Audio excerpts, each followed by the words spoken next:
Good morning, everyone. Welcome to April's Planning Committee. Clerk, can you confirm that the roll call has been taken? Through the chair, roll has been taken. Perfect. And members of the committee, any conflict of interest? Seeing none. Any items you would like to see separated, keeping in mind that item 6.1.1 will automatically be separated to follow we're going to follow the same procedures as a statutory public hearing, but it is not a statutory public hearing. It's an open meeting in accordance with a resolution or an amendment that was brought forward at council that we have a second public meeting on this item. So any other items anyone would like separated? Councillor Carpenter. 6.1.2, please. Okay, noted. Mayor Davis. 6.1.3. Okay, so we're going to chat about everything today. We have the minutes. Okay, so can I get a mover and a second to place all items for consideration consent not separated on the floor? Councillor Martin, seconded by Mayor Davis. Any discussion? And we'll call the vote.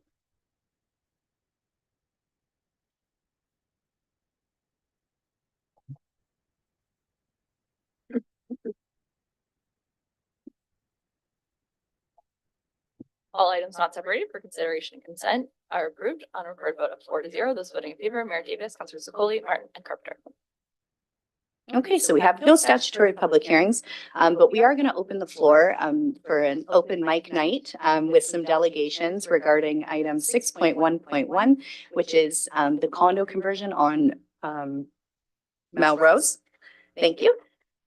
So just a reminder to everybody, I'll ask if anyone wants to come up to speak to this item. You'll have 10 minutes inclusive of questions from this committee.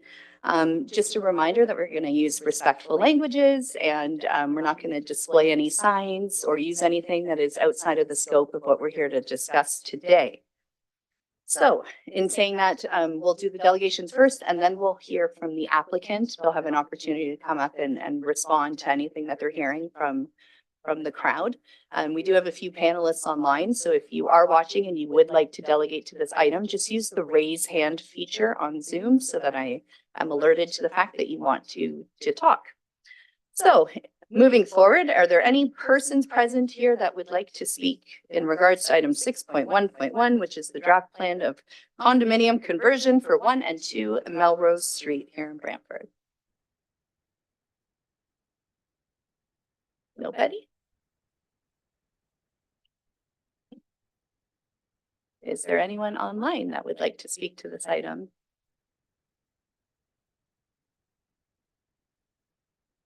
I'm going to ask another 1 or 2 times. Is there anyone here in the chambers or online that would like to speak to this item? Okay, seeing none, we'll move forward to the applicant. Would the applicant like to take this opportunity to address the committee? Perfect. So have a seat, turn your mic on. When it turns red, you are live. You'll have 10 minutes inclusive of questions.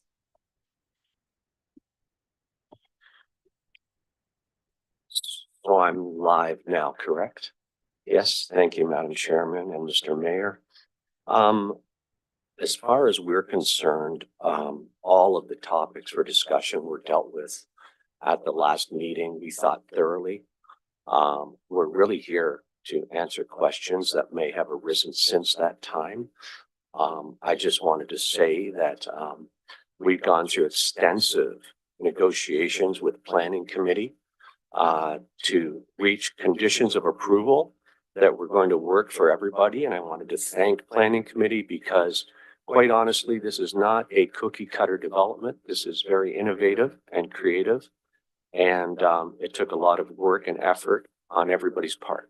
So I just wanted to say thank you. And we're available to answer questions. Thank you so much. Are there any questions from the committee of the applicant? Seeing none. That concludes your opportunity then. I'll have you take a seat. We're going to talk about this item first. All right, can I please get a mover and a seconder to place all items separated for discussion purposes on the floor? Moved by Counselor Martin, seconded by literally anybody on this side. Mayor Davis, thank you. So first up, we have item 6.1.1, which is the draft plan of condominium conversion.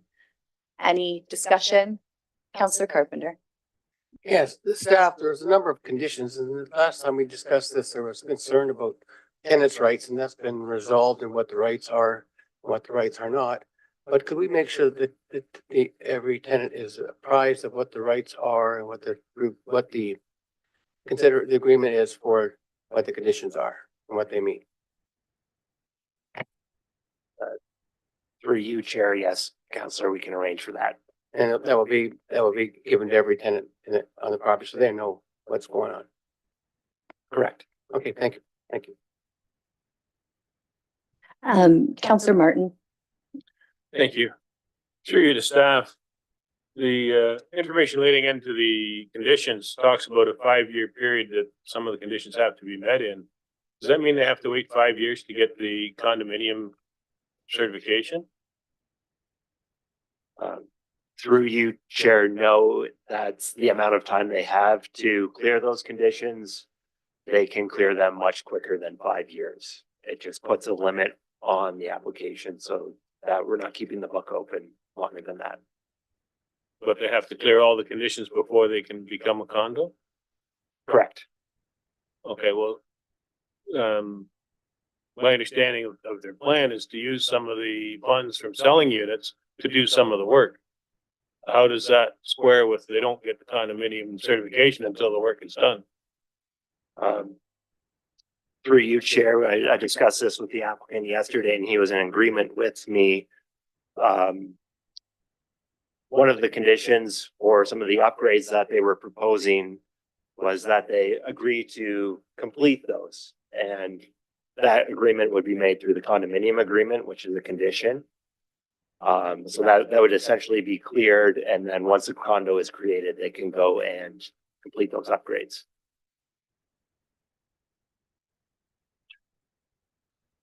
So they only have to comply with some of the conditions to get the condo upgrade, and then they have to comply with the rest in the next like 5-year period? One of the conditions we're asking for is a technical building audit. If that's essentially, we're making sure that that building is structurally sound. There's no major deficiencies. Yeah.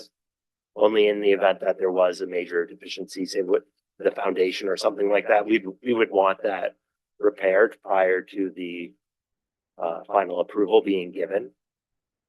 Okay. But the scope is major. So I guess what I really want to know is, can they start selling units before all the conditions are met? The final sale and closure of those units would not be able to occur until after registration and the conditions are met.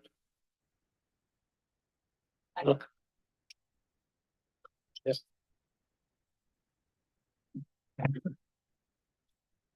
So through the chair to the Councillor Nicole Wilmot, Commissioner of Community Development. So it's a really great question. And I think if you recall, this is not the first instance that we've actually seen applications for a draft plan of subdivision, or in this case, draft plan of condominium, where applicants and staff are working together to extend those timelines to clear those conditions. And part of that stems from sort of the economic uncertainty and the economic climate that we're dealing with. So conditions are put in place, generally speaking, under the Planning Act. Applicants have a 3-year time period in order to clear those conditions, or the conditional approval lapses, in which case then the applicant would need to start that process over. In this case, we've worked extensively with the applicant. He's indicated previously that this is a longer term plan for them. And this will allow them to play the market conditions to ensure that moving forward is appropriate at the time that makes sense for them. So they will have 5 years to clear those conditions, and sale of units would not occur until the conditions are met. That being said, they could work faster and clear those conditions in a year or two, but the limit to clear the conditions is a 5-year period. Okay. And so they can sell units now, but the money would have to be held in escrow or whatever they call it. they can enter into agreements, but the physical sale of the unit does not occur until the registration of the condo. Doesn't close till after. Correct. registration. Okay. Thank you. Thank you for that. Mayor Davis, we have you up next. Thank you, Madam Chair. So question to staff. One of the concerns I've had in the past in regards to condo conversions is the vacancy rate generally for rental accommodation in the city. And so the vacancy rate is extremely low and the market's extremely tight. Logic says maybe shouldn't be granting condo conversions. So in the material we're given, says the vacancy rate is 2.2%. Can you put that in any kind of context for us? I mean, I've commonly heard 2%. If anything below 2%, then the market's in a state of extreme lack of supply. But I don't know, what's an appropriate guideline or threshold? I can take that one. Alan Waterfield, acting chief planner. The generally the general percentage that most municipalities consider to be a healthy vacancy rate is in something that is 3% or higher. So there are other factors to consider as well when looking at condominium conversions, such as other goals and objectives. In this particular case, a lot of these units, certainly most of them, will be maintained as rental units until the current tenants are vacating. And in some cases will continue to be rented out by future owners of the condominium units. There's also the objective of affordable housing ownership that will be met through this particular development because the units that will be sold will be at a lower rate. So there are a lot of factors that will need to be considered when we're considering these types of applications. We are going to have some stronger policy coming forward to committee and council in June. I think the report made reference to staff coming back to council in June. We do have an official plan amendment in the works that will provide some policy direction on how we deal with condominium conversion applications. And that will speak to a vacancy rate. And if the vacancy rate is less than 3%, then we'll have some criteria and requirements for certain studies to demonstrate how the conversion will impact the overall vacancy rate within the city. Through you again, Madam Chair. I'm glad to see the staff have added a condition relating to the reserve fund study and that it be subject to peer review. Certainly, Councillor Carpenter are familiar with the situation in his ward where maybe that wasn't done. But in any event, the subsequent purchasers, are paying special assessments of tens of thousands of dollars. So in terms of the peer review, so who will determine if there needs to be a peer review and what criteria will you use?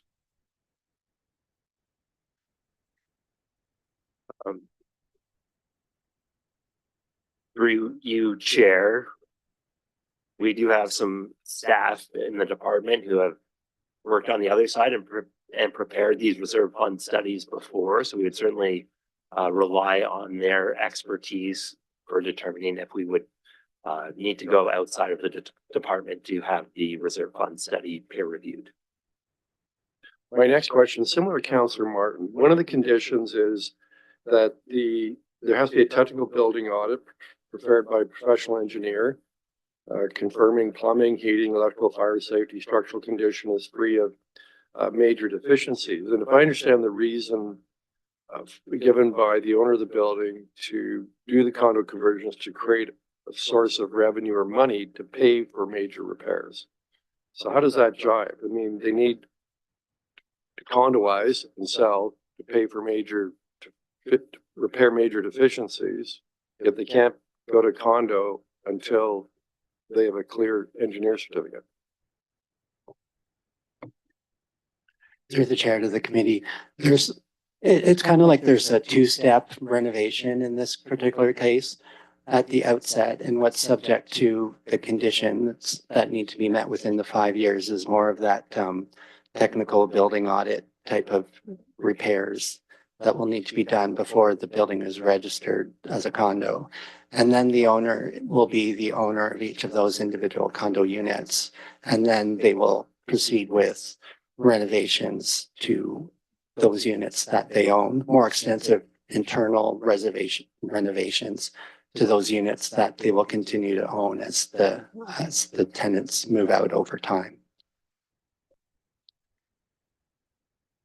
So the condition isn't related to the full scope of the work that's going to be done. Guess I hit the line. You're getting the hook. I do have a few questions before we go to second time speakers.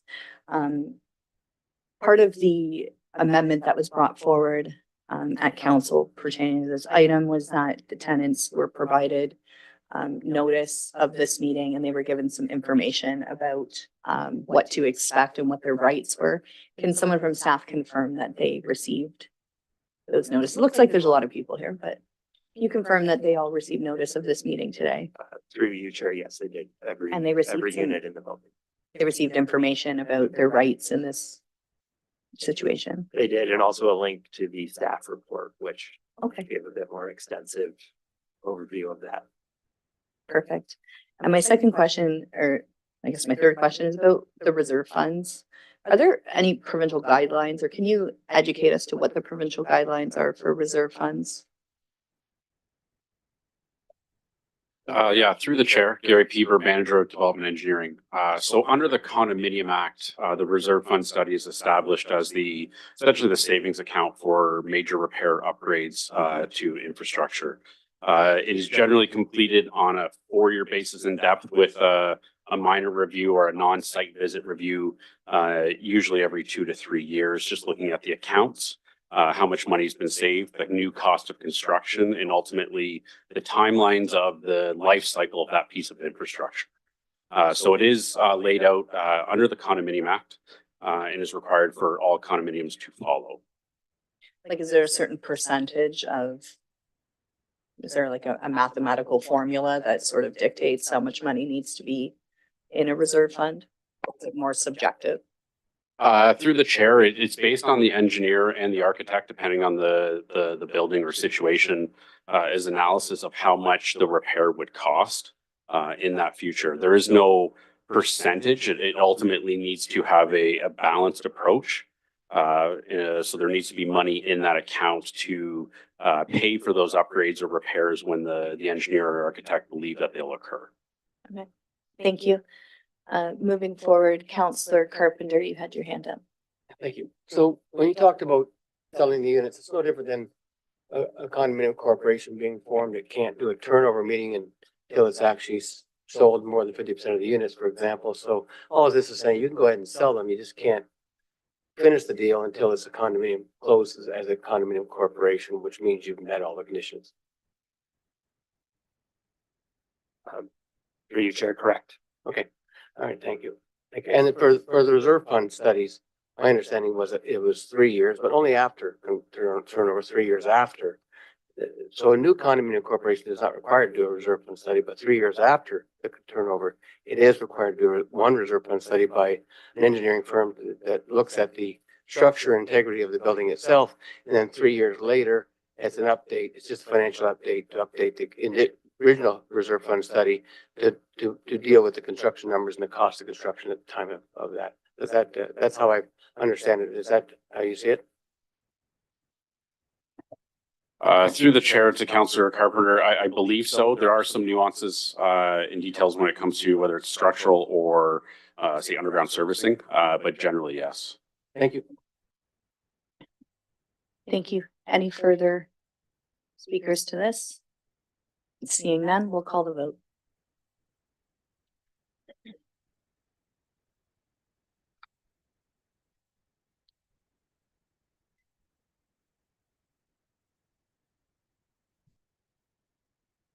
Item 6.1.1 carries a recorded vote of 3-1. Those voting in favor, Mayor Davis, Councillor Secoli, Councillor Martin. Those opposed, Councillor Carpenter. Thank you. Next, we have item 6.1.2, 16 Morel Street. Counselor Carpenter, you asked for this to be separated. Yes, the staff, the telecommunication tower, we've approved these before. And in the vicinity where we've approved one, I have citizens, some citizens that complain that they hear a humming sound louder inside their house than outside their house. What assurance do we have that these towers are not going to emit any kind of a sound that will have a negative health effect on people in the area?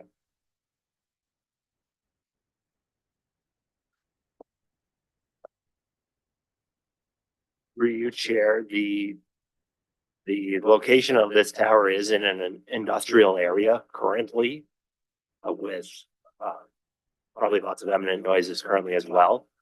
So there's that to take it into consideration. These files or applications are actually ultimately approved by the Department of Innovation, Science and Economic Development with the federal government. So they take a look at all of those things as well.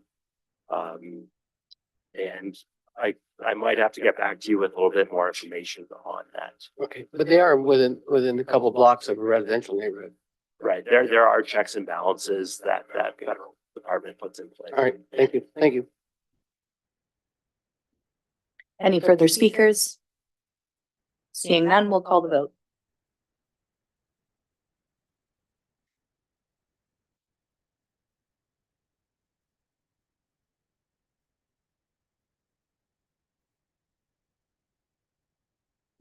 Item 6.1.2 carries in our court a vote of 3-1. Those voting in favor, Mayor Davis, Councillor Sokoli, Councillor Martin. Those opposed, Councillor Carpenter. Thank you. Moving forward, item 6.1.3, Mayor Davis, you asked for this to be separated. Yeah, this is the application. It's a property on 247, 253 West Street, and it's to change the noise area classification. And that's because the facility or this property is near the CN rail line, and CN rail can impose certain conditions. Anyways, problem I'm having is I don't really understand what the difference is between class 4 and class 1. Currently, the property is rated or considered to be class 1, and this is a proposal to move it to class 4. So what's the difference? Through the chair, Lindsay King, Intermediate Development Planner here at the City of Brantford. So the difference is that class 4 allows for a higher noise threshold with specific mitigation measures. So if it was considered class 1, what would the noise remediation measures be in comparison to those that are being proposed by the developer?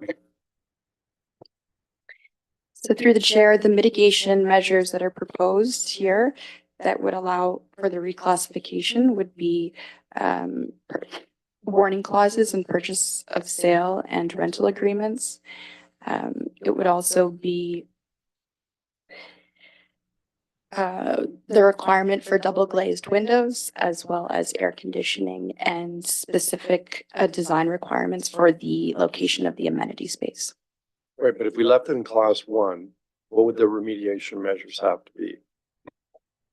Many of those mitigation measures would remain because of the noise from nearby transportation, but it would disallow windows from the southern and western facades of the building. No windows. Okay. And do we think this will be acceptable to CN Rail, moving it from class 1 to class 4? Through the chair, that's correct. We have received comments from CN Rail on this application, and they have recommended many of the same mitigation measures. In addition to the fact that this is an established residential area with other sensitive land uses, including commercial properties and parks.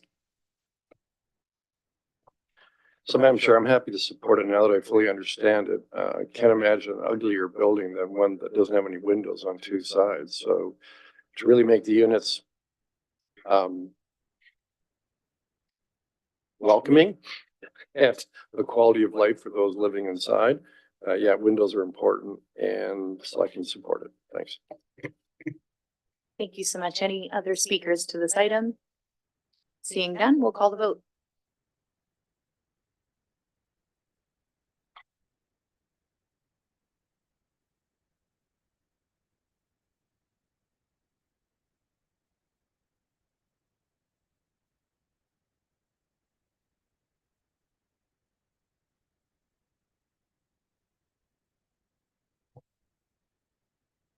Item 6.1.3 carries unanimously on a recorded vote of 4-0. Those voting in favor, Mayor Davis, Councillor Zuccoli, Martin, and Carpenter.